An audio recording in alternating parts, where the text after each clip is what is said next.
Alô, alô. Pessoal, estamos aqui para receber a palestra denominada A Tragédia de Antígona, como a economia colaborativa e a inteligência artificial estão revolucionando a mobilidade urbana. Não entendo o que caralho tem a ver tudo isso, mas Adriano de Rocha Lima, secretário-geral da Governação de Goiás, nos vai explicar o que tem que ver tudo isso. Quem queira participar vai saber todo sobre o que é o que está pensando o Estado respeito à inteligência artificial, à mobilidade urbana para os próximos tempos. Acomodar-se já, que começamos a palestra.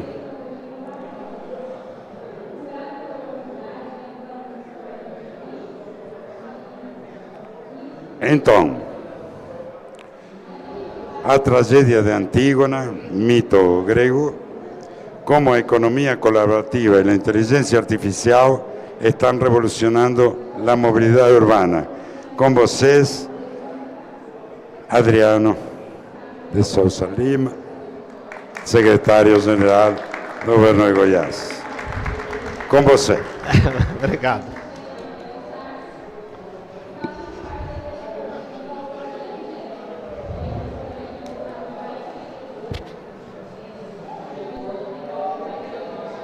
Alô, alô, alô. Tá saindo o áudio? Bom, boa tarde a todos. Obrigado pela presença de cada um aqui.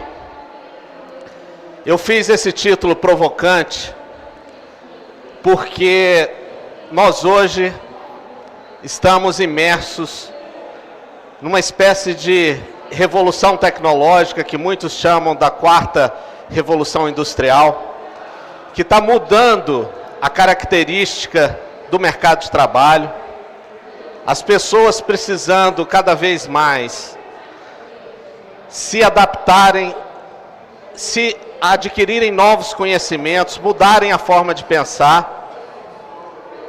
Se nós observarmos as profissões que existirão daqui a 10 anos, 80% delas, elas não existem hoje no mercado. Então, toda essa mudança que está acontecendo na sociedade, ela exige alguma reflexão. E aqui em Goiânia, além de termos aqui o Centro de Inteligência Artificial, que é uma das tecnologias que hoje está mais sendo utilizada nessa transformação, nessa revolução industrial, nós temos também essa tecnologia, junto com o que eu vou explicar da economia colaborativa, está transformando também a mobilidade urbana na região metropolitana de Goiânia. Bom, vocês vão entender por que o título da palestra é A Tragédia de Antígona, como a economia colaborativa e a inteligência artificial estão revolucionando a mobilidade urbana. Primeiro, quando a gente fala de inteligência artificial, é importante entender os impactos que ela está trazendo na nossa sociedade. Existe uma classificação, obviamente essa classificação não é única, não é universal, mas é uma das classificações utilizadas que divide a inteligência artificial em 3 fases: na IA fraca, IA ampla e a IA forte. A IA fraca nós já superamos há um bom tempo. Hoje, inclusive com diversas aplicações aqui em Goiânia, se a gente olhar para o chat GPT, os tradutores de texto, nós já estamos na inteligência artificial ampla, que ela exige, além de uma automação de processos repetitivos, uma contextualização daquilo que está sendo produzido.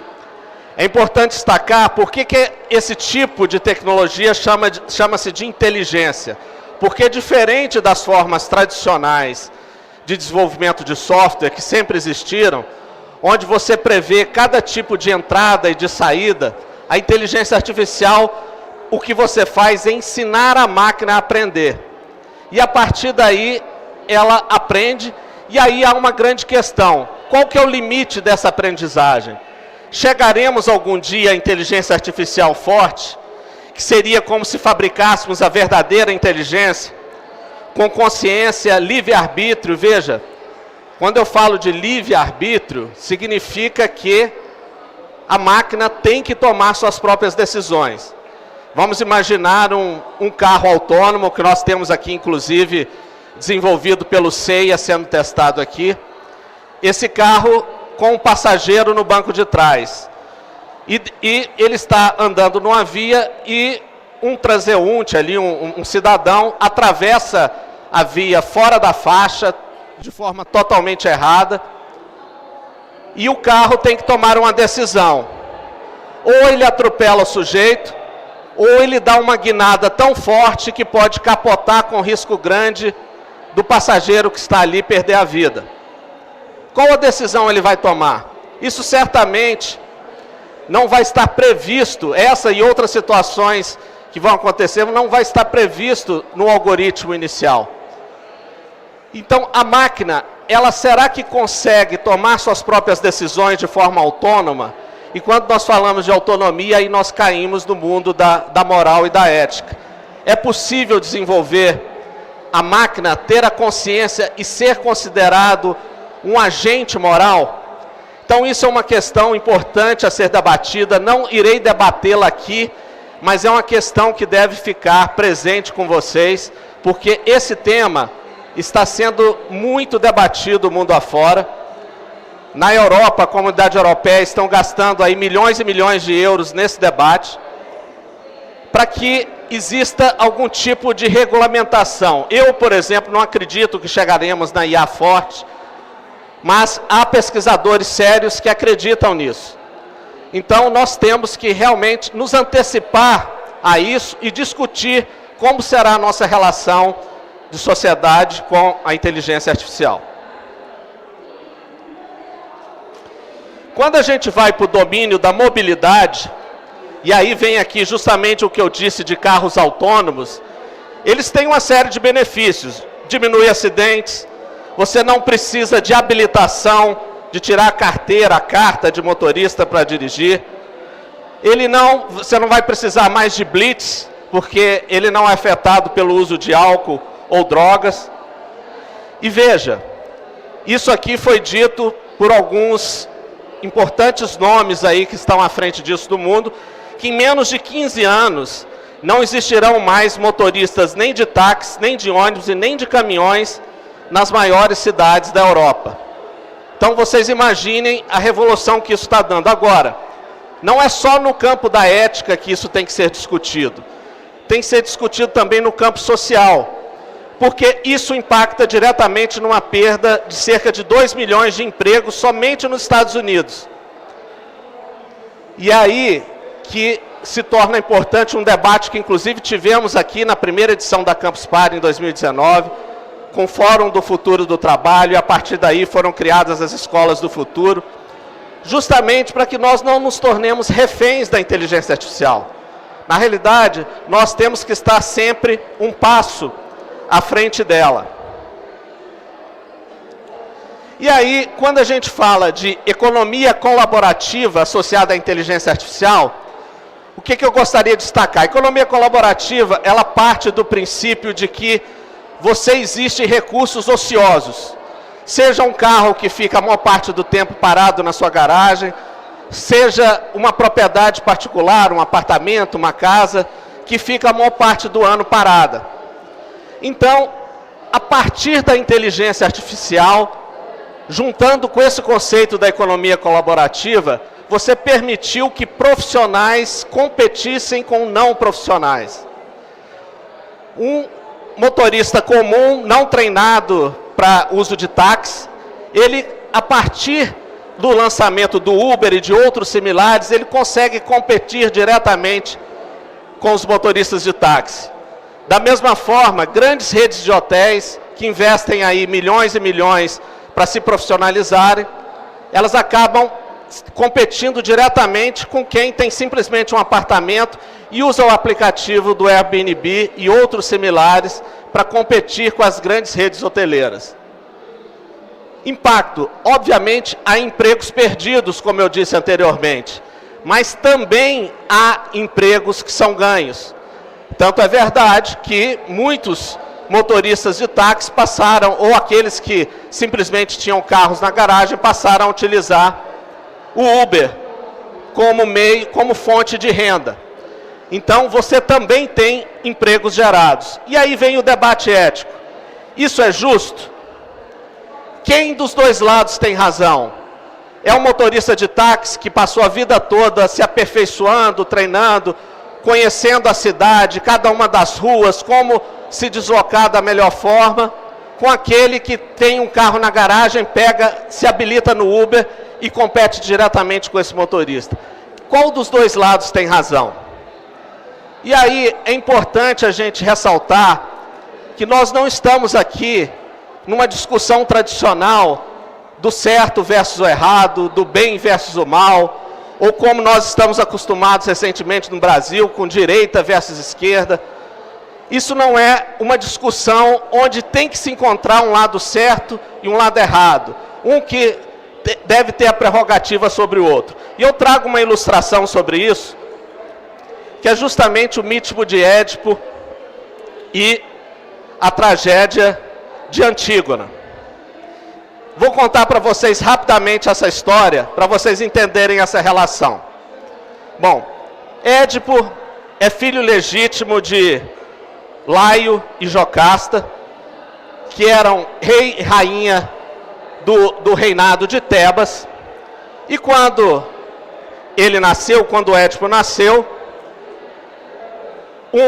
um profeta chamado Drefos veio e disse ao pai e à mãe: olha, esse filho de vocês que nasceu agora, tem uma profecia aqui que diz que ele matará o pai, assumirá o reino de Tebas e se casará com a mãe. Assustado com essa profecia, Laio, rei de Tebas, ordena para um dos seus servos que leve essa criança à floresta e a mate. Esse servo, chegando na floresta, ele não consegue matar a criança, mas ele também, com receio de ser punido, o que ele faz? Ele amarra essa criança, passando um fio pelos dois tendões de Aquiles dos dois pés, pendura a criança de cabeça para baixo em uma árvore e deixa ali na floresta para que ela vá morrendo aos poucos, os bichos comendo e por aí vai. Passado algumas horas, uma pessoa caminhando na floresta, que vinha de um reino chamado Corinto, que era lá um servo desse reino também, vê a criança, tira ela da árvore e a leva para o rei e a rainha de Corinto, que são Pólibo e Mérope. Eles, como não tinham filhos, resolvem adotar Édipo como filho legítimo, como se fosse um filho legítimo, né? Ele nunca contaram a ele que ele era adotado. E ele foi criado como um príncipe ali. Ele já um pouco mais velho, ele vai a uma festa ali no reino de Corinto, e uma pessoa conta para ele: olha, você não é filho legítimo do rei e da rainha, você foi adotado. E aquilo atordoa um pouco ele, e ele vai atrás justamente do profeta Delfos, que vai e conta para ele que existe uma profecia de que ele matará o pai, assumirá o reino e se casará com a mãe. Só que ele imaginou que o pai e a mãe fossem os pais e as mães que adotaram ele, que eram o rei e a rainha de Corinto. Então o que ele faz? Para fugir dessa profecia, ele abandona o reino, sem dizer para ninguém, e vai justamente em direção a Tebas. No meio do caminho, quando ele está indo para Tebas, ele cruza com o Laio, que é o pai legítimo dele. Ele não sabia que era o pai dele. E há uma discussão, igual acontece essas discussões de trânsito aí, Brasil afora, um querendo impedir a passagem do outro, porque a estrada não comportava os dois passarem ao mesmo tempo. Eles entram numa briga e Édipo vai e mata Laio, que é o pai legítimo, mas que ele não sabia que era o pai dele. Então ele chega a Tebas, chegando a Tebas você tem uma esfinge que ficava ali no portão de entrada da cidade, e a esfinge tinha uma charada que ela só, se você não desvendasse a charada, você era morto pela esfinge. E a charada era a seguinte, né? O que é que tem 4 patas pela manhã, 2 patas pela tarde e 3 patas à noite? E aí Édipo conseguiu desvendar. Olha, é o ser humano. Quando criança ele engatinha, quando adulto ele caminha com 2 pés e quando velho ele usa a bengala. Então, no momento que ele desvendou a charada, a esfinge deixou ele passar e se suicidou. Entrando lá, ele assume o reino de Tebas, e a viúva, que era sua mãe, ele não sabia que era sua mãe, Jocasta, ele vai e se casa com ela. E viveram juntos, sem nenhum dos lados saberem que era mãe e filho ali. Tiveram 4 filhos, 2 homens, que é Etéocles e Polinice, e 2 filhas, Antígona e Ismênia. Bom, passado anos, alguém vai e revela para Édipo que ele matou o pai e está casado com sua mãe legítima. Ele, completamente atordoado com aquela situação, ele abandona o reino, fura os 2 olhos e vira um indigente. Ele sai de circulação, e aí os 2 filhos homens dele, quem que vai assumir o reino de Tebas? Então eles resolvem, um e o outro, se revezarem no reino de Tebas. Até que um determinado momento, Etéocles resolve, eu não vou sair, não vou deixar meu irmão Polinice assumir não, eu vou continuar. E aí expulsou Polinice de Tebas, continuou como rei. O que Polinice fez? Juntou um exército, como ele se achava legítimo pelo acordo que tinha, invadiu Tebas, e os 2 entraram no confronto, acabou que os 2 morreram. Tanto Etéocles como Polinice. E aí Creonte, que era irmão de Jocasta, tio dos 2, assume o reino e decide o seguinte: olha, Etéocles, que estava como reino, ainda que ele tivesse um acordo com Polinice, morreu, mas terá um enterro, um funeral digno de todas as honras militares.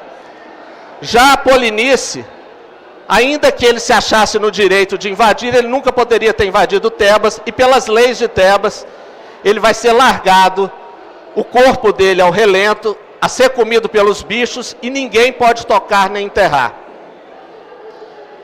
De repente vem Antígona, que é irmã deles, sobrinha de Creonte, filha de Jocasta e Édipo.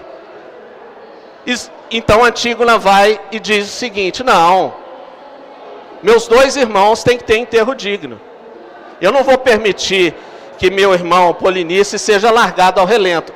E enfrenta a ordem de Creonte. E a partir daí, a gente caracteriza exatamente essa situação. Ela estava seguindo, inclusive, uma lei divina, que também era uma lei válida na época. Qual dos 2 tem razão na situação?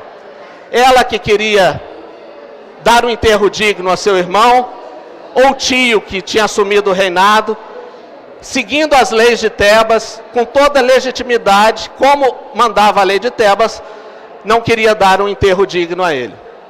Depois essa história acaba com uma grande tragédia, onde todos morrem e só sobra no final Creonte. Mas o mais importante disso é, voltando ao tema que eu falei da economia colaborativa junto da inteligência artificial. Nós estamos colocando 2 lados em que muitas vezes nós temos a tendência em querer buscar o certo e o errado. Mas como na tragédia de Antígona, Os dois lados têm legitimidade para defender seus pontos de vista. Não há um certo e um errado nisso.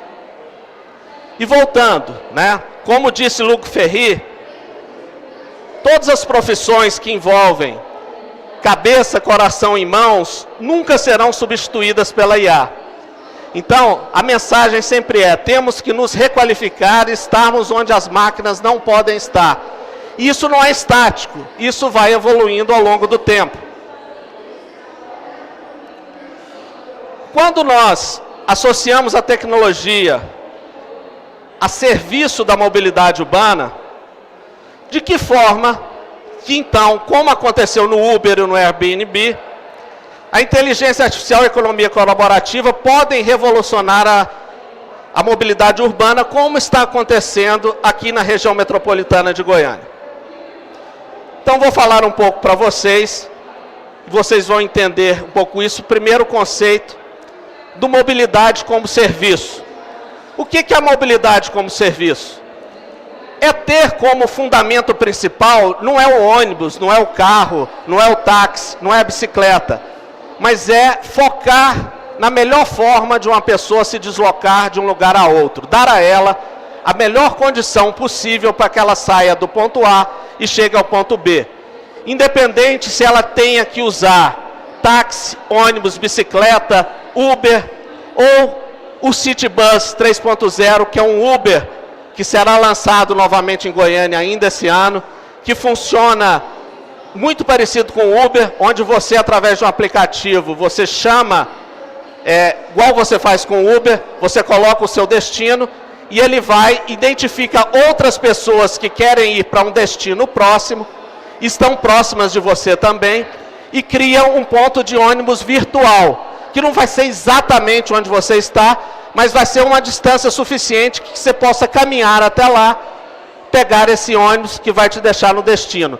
Mas isso, eu fiz um parêntese em cima do Citybus 3.0, mas a grande relevância é justamente ele ser apenas mais um elemento dentro da mobilidade urbana.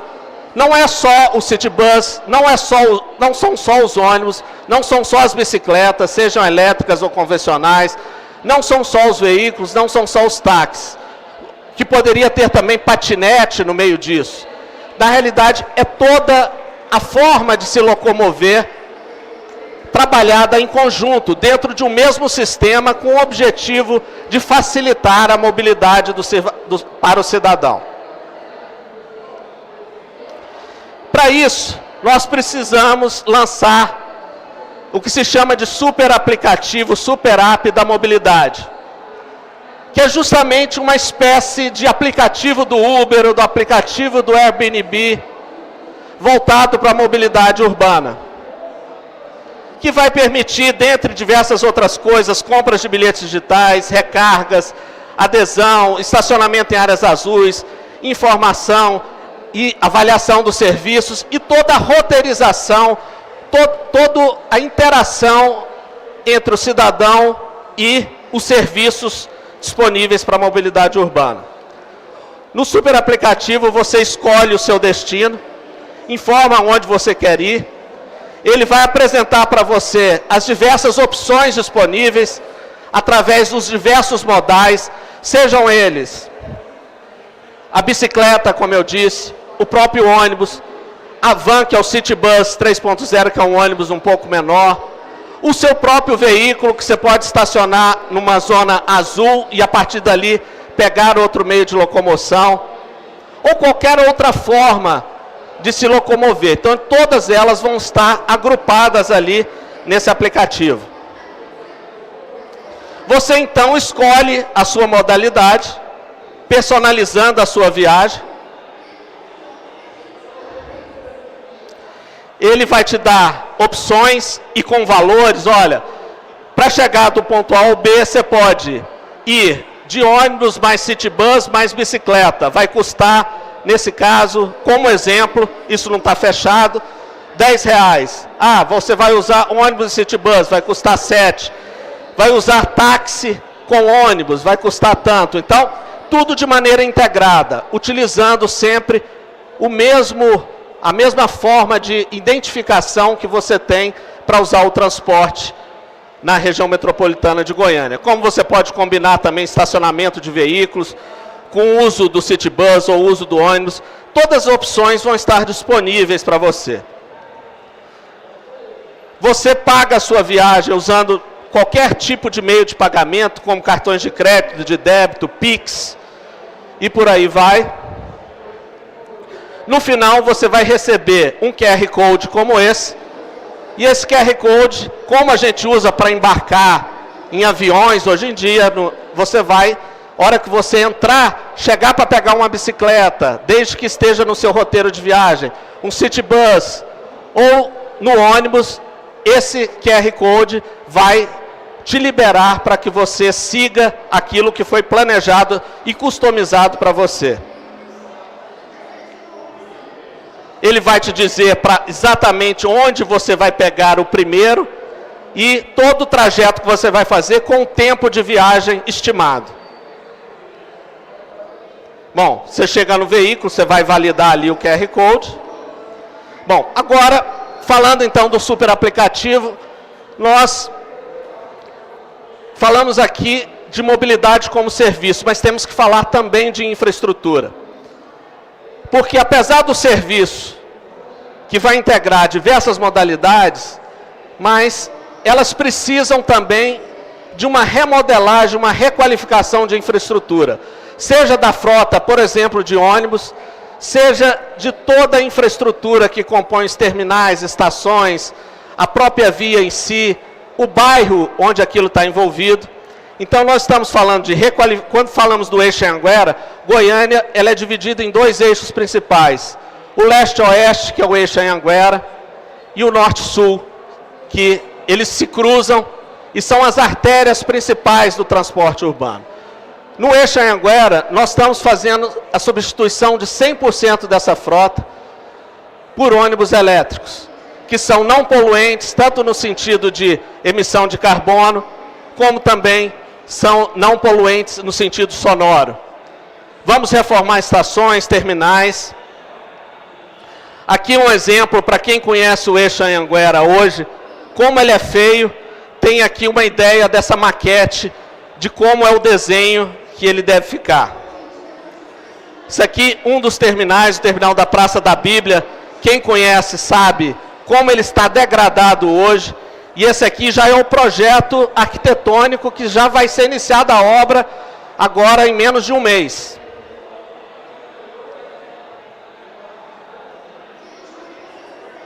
O bicicletário, como eu falei, no momento em que você usa diversos modais, você vai ter um bicicletário próximo da sua residência e outro no terminal.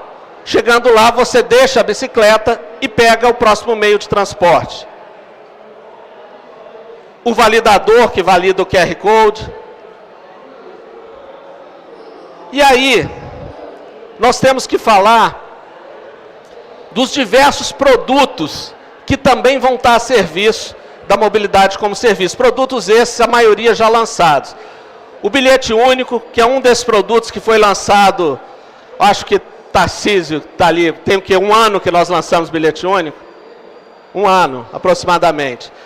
Que mudou completamente, porque quando você planeja a sua viagem, e você vai do ponto A ao B, e tem que pegar mais de um meio de transporte, às vezes 2 ônibus, às vezes um ônibus e o City Bus antes, em cada um deles você tinha que pagar uma parte. Para evitar que isso acontecesse, você só poderia fazer a sua baldeação, a sua conexão, num terminal fechado, porque ali dentro daquele terminal, você saía e entrava para outro sem precisar pagar nova passagem.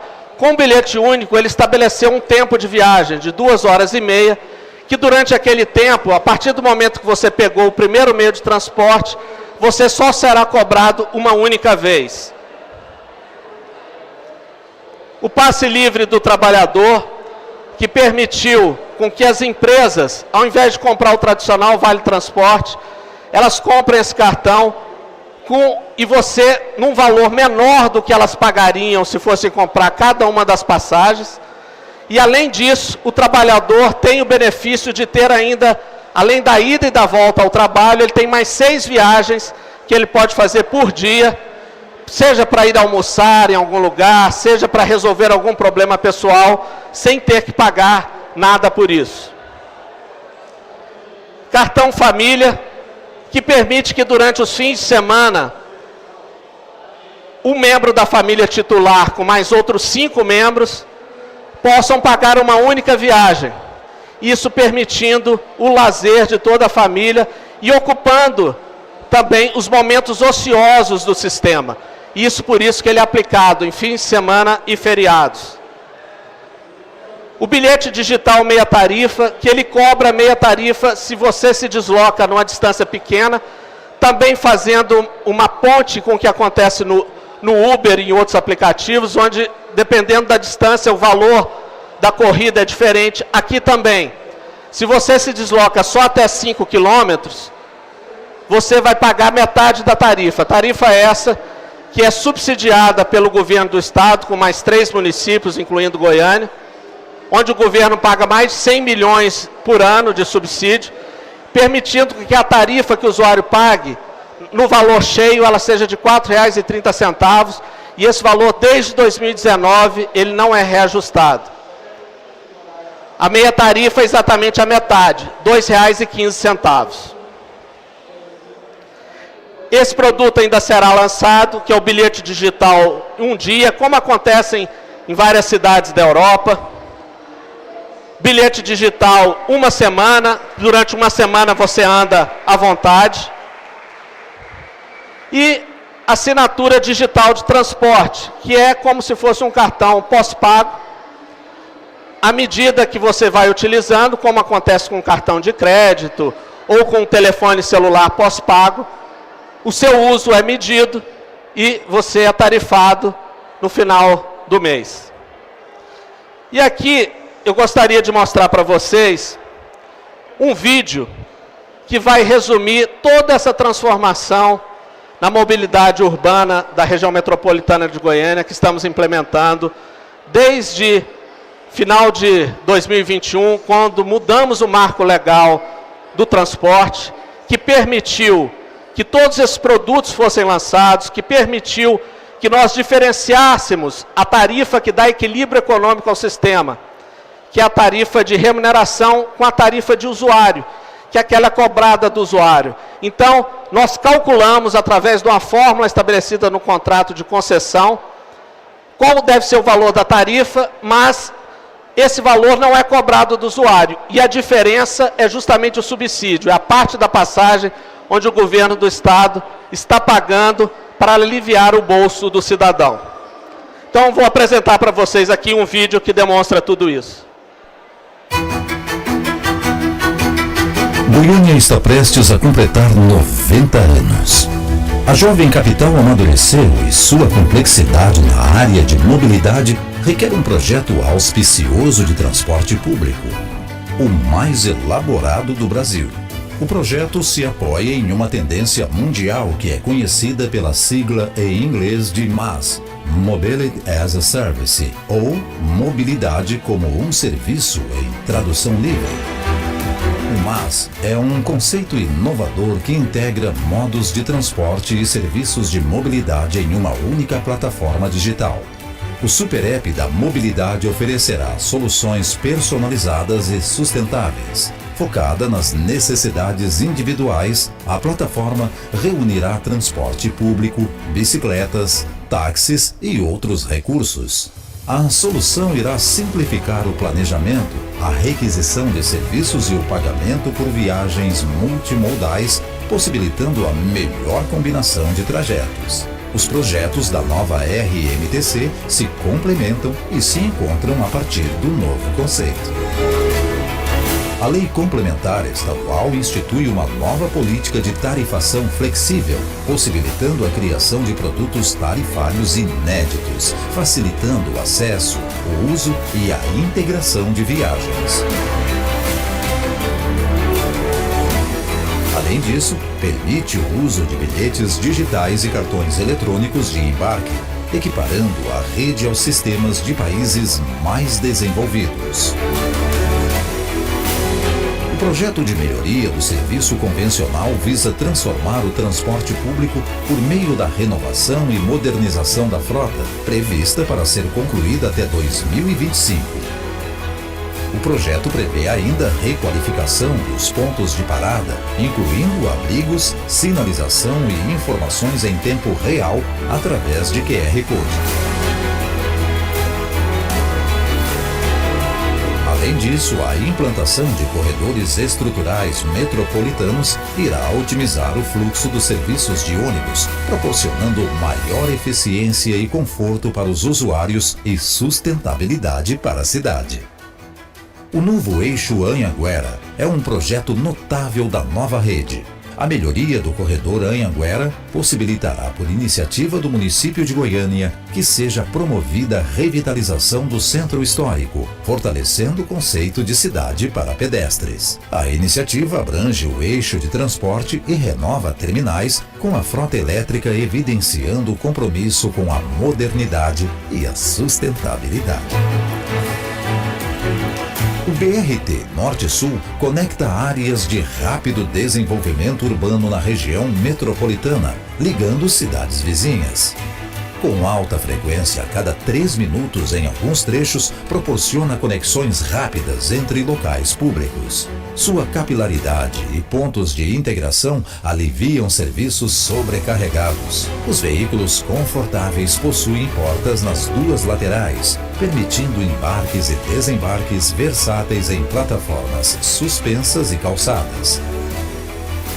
O ar-condicionado traz conforto térmico. Os serviços complementares do City ampliarão o atendimento da RMTC. O aclamado Citybus retornará na versão 3.0, integrado ao serviço convencional. O City Escolar transportará estudantes com segurança, unindo educação e transporte. O City Bike, serviço de compartilhamento de bicicletas, irá se integrar aos terminais, trazendo agilidade na última milha. O City Acessível reafirmará o compromisso com a acessibilidade, oferecendo qualidade para cidadãos com deficiências. Os produtos tarifários digitais trazem liberdade, soluções adaptáveis para diferentes perfis. O bilhete único metropolitano, já implantado juntamente com o passe livre do trabalhador, integra serviços convencionais ao Citybus. O passe livre do trabalhador amplia as opções de embarque e desembarque durante todo o dia. A assinatura digital economiza na fidelização, enquanto o cartão Família City beneficia momentos de lazer nos fins de semana. Bilhetes temporais, como meia tarifa, um dia e uma semana, são inovadores. A assinatura pós-paga permite deslocar-se sem parar com fatura mensal. À medida que avançamos para uma nova era na mobilidade urbana, o MaaS, Mobility as a Service, torna-se um símbolo de inovação e sustentabilidade, integrando diferentes meios de transporte em uma única plataforma. Essa revolução conduz a cidades mais inteligentes e sustentáveis, tendo a mobilidade como motor da prosperidade e qualidade de vida. Juntos caminhamos para um futuro mais verde e conectado, onde o MaaS transforma nossa interação com o mundo e ajuda a salvar o planeta.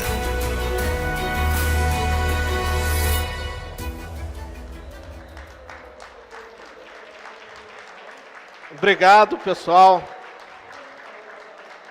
Era isso que eu queria apresentar para vocês, essa revolução na mobilidade urbana que estamos implementando em Goiânia, onde inclusive o ministro das cidades, o Jader Barbalho Filho, nos convidou para criar e liderar um fórum para que mostre para as outras regiões metropolitanas como se implementa um serviço de qualidade. É um trabalho extenso, que não se muda da noite para o dia, mas que exige um esforço contínuo de passo a passo e compromisso com o cidadão. E que também só acontece porque desde o início nós investimos intensamente em tecnologia de bilhetagem eletrônica aqui em Goiânia, que que é uma das únicas cidades que todo o sistema, foi a primeira no Brasil, que todo o sistema ele tem reconhecimento facial. Então, o passageiro só se valida com o cartão na primeira vez. A partir da primeira vez, ele passa a ser identificado através do reconhecimento facial. Então, tudo isso está permitindo essa revolução que estamos implementando na mobilidade da região metropolitana de Goiânia. Obrigado a todos, boa tarde.